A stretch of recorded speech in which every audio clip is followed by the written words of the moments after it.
30. Saya ingin berubah menjadi lebih baik tapi susah sekali dan seringkali gagal. Bagaimana solusinya? Hai, salam hebat, luar biasa. Bagi Anda yang mempunyai pertanyaan, Anda bisa WA nombor ini dan saya akan berusaha memberi jawapan yang terbaik untuk Anda. Semoga melalui Ask Andrew Ho, Anda akan mendapat pencerahan yang luar biasa di Andrew Ho Channel. Bersama-sama kita bertumbuh menjadi insan yang lebih hebat dan luar biasa. Pertanyaan ini sangat bagus sekali. Sahabat sukses, hanya satu yang berubah di muka bumi ini adalah perubahan. Perubahan adalah abadi. Ya, semua orang berubah. Ya, tidak ada seorang statik seperti semalam. Selagi ada pertumbuhan, pasti ada perubahan. Memang perubahan itu tidak mudah. Apalagi mengubah sesuatu kelakuan, sesuatu tabiat, sesuatu perbuatan perangai yang sudah bertahun-tahun. Dia membutuhkan perjuangan. Saya sangat setuju. Ya, perubahan itu tidak akan terjadi dalam satu malam atau mendarat begitu sahaja. Dia perlu proses step by step. Okey?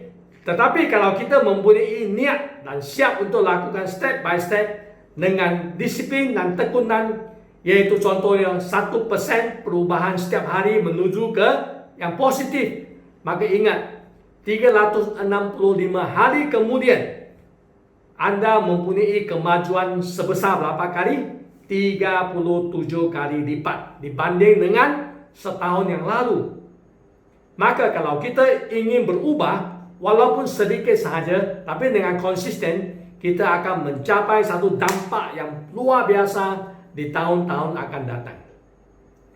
Perubahan yang kita bahas di sini adalah perubahan menjadi insan yang lebih baik dari segi kehidupan, bisnes maupun di aspek hidup yang lain. Sebenarnya ada dua halangan sewaktu kita mau berubah. Halangan yang pertama adalah di lingkungan ataupun di luar, faktor eksternal. Bagi saya itu bukan sesuatu halangan besar. Halangan yang paling besar adalah dari diri kita. Kalau diri kita tidak mau dan tidak ingin berubah, maka apapun yang kita inginkan tidak akan tercapai. So kita harus berani untuk berubah menjadi insan yang lebih baik.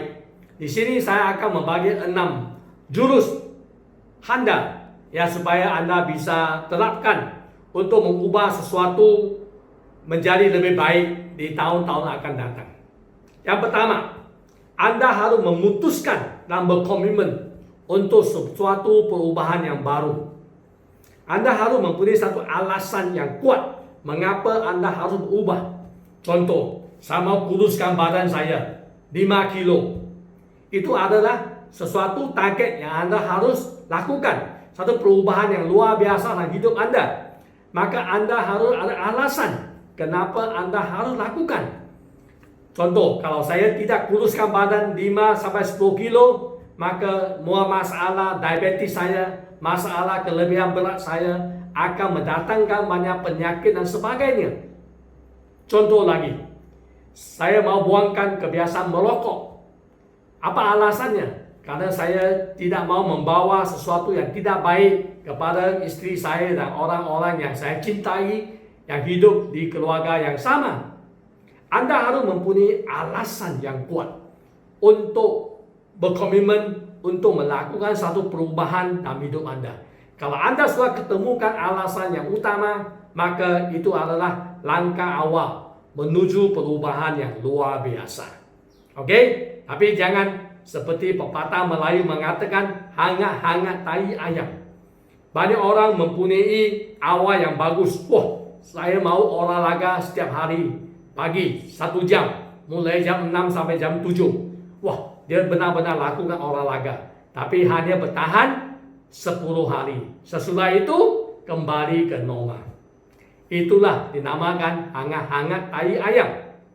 Anda harus komitmen, yaitu Anda tidak akan berhenti kalau Anda tidak mencapai target yang Anda inginkan. Oke? Yang kedua, Anda bisa membandingkan penderitaan, pain, dan kesenangan, pleasure. Ingat, manusia itu selalu akan termotivasi dengan dua hal. Satu adalah avoid pain, mengelakkan dari penderitaan. Yang kedua, gain pleasure, yaitu ingin mendapat sesuatu dinamakan kesenangan, pleasure. So, Anda bisa keluarkan selai kertas, Anda mulai tuliskan.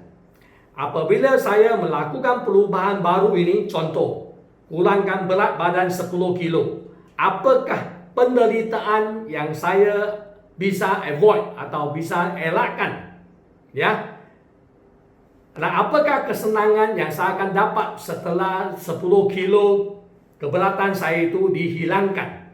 Ya, apabila Anda jelas penderitaan, nah Anda juga jelas kesenangan yang Anda akan dapat, maka itu akan menambah keyakinan Anda.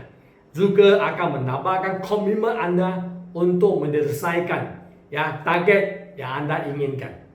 Oke, lebih jelas, lebih bagus. Oke, contohnya saya seorang pelokok. Saya mau membuangkan kebiasaan ini, saya tuliskan penderitaan seorang pelokok. Wah, satu, saya akan merosakkan kesehatan saya, menciptakan kesehatan yang tidak baik kepada keluarga, anak-anak, istri saya, dan juga akan image kurang bagus. Ketiga, juga membuang banyak uang untuk membeli rokok. Apakah kesenangannya? Wah, apabila saya bisa buang kebiasaan ini, istri, anak akan lebih senang, akan happy. Bau rokok itu tidak ada di rumah saya bisa menghemat satu bulan berapa ratus ribu rupiah gara-gara uang beli rokok. Dan juga saya akan lebih sehat dan memiliki keluarga yang lebih bahagia. Kalau Anda mempunyai daftar yang jelas tentang penderitaan dan kesenangan, saya yakin dan percaya Anda akan lebih termotivasi untuk melakukan sebuah perubahan dalam hidup Anda. Yang ketiga, yaitu Anda harus menciptakan satu kebiasaan yang baru atau perilaku yang baru untuk mengganti yang lama.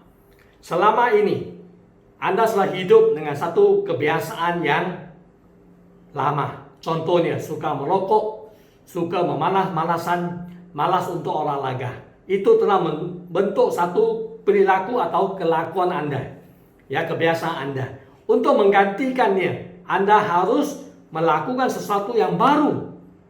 Dan paksa untuk menggantikannya. Contoh, Anda malas untuk olahraga. Maka mulai hari ini, setiap pagi Anda harus bangun lebih awal untuk olahraga. Olahraga 1 jam. Memang pada awalnya sangat sulit, tapi perlahan-lahan 1 hari, 2 hari, 1 minggu, akhirnya 21 hari kemudian akan menjadi sebuah kebiasaan. Kalau Anda teruskan berbulan-bulan bahkan bertahun-tahun, akan membentuk sesuatu kebiasaan yang baru, yang luar biasa, yang akan menciptakan suatu dampak yang positif dalam hidup Anda.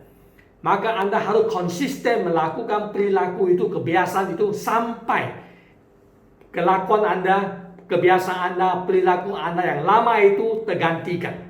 Oke, maka jangan berhenti kalau Anda belum terbentuk perilaku atau kelakuan itu, melupakan satu bahagian dari hidup Anda. Oke, yang keempat, mendapat dukungan dari sekeliling Anda. Oke, contohnya Anda ingin berolahraga. Memang kalau Anda satu orang saja mungkin agak sulit, dan malas. Anda bergabunglah dengan komunitas yang jalan pagi, olahraga pagi. Anda juga bisa mengajak istri atau anak atau teman baik untuk berolahraga bersama-sama. Itu sangat menentu sekali. Dan juga Anda bisa mencari seseorang mentor atau orang yang Anda sangat idolakan itu menjadi satu panutan. Contohnya orang yang sangat sukses, saya sangat menghormatinya, saya sangat menghargainya. Dia orang yang sangat disiplin dan setiap pagi pasti olahraga. Saya mau seperti ini. Maka jadilah dia sebagai panutan dan mengikuti apa yang beliau lakukan. Akhirnya Anda juga bisa melewati ujian itu dan memiliki kebiasaan olahraga pagi yang sangat luar biasa. Maka dalam proses inilah Anda akan mulai memperbaiki sistem belief Anda, sistem kepercayaan Anda, yaitu I can, saya pasti bisa. Ya, lama-lama Anda keluar dari zona nyaman Anda menuju ke satu zona sukses dan memiliki perubahan yang baru dalam hidup Anda. Oke, poin yang kelima, Anda harus lakukan secara konsisten.